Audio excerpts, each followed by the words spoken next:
So for me, the biggest problem was the lack of self-defense into the knowledge, the basic knowledge for every jiu-jitsu practitioner. And something interesting happened, like in the past, just when we arrived in the US,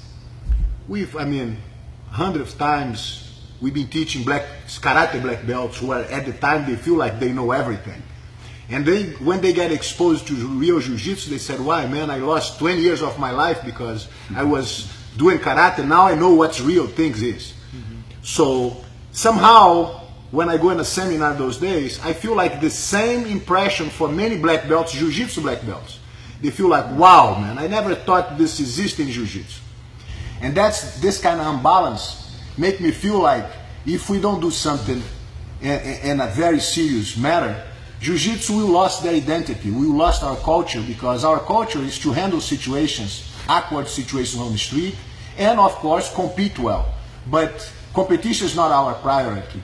Our priority is to really be safe out there and be able to handle any unpredictable situation.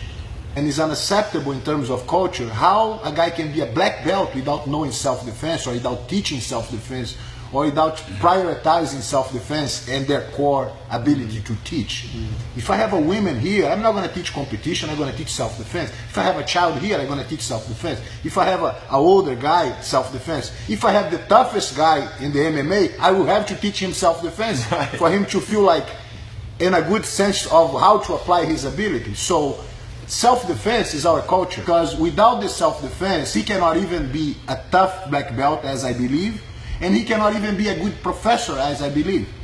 So self-defense is our backbone, and we have to reestablish self-defense in all levels in jiu-jitsu.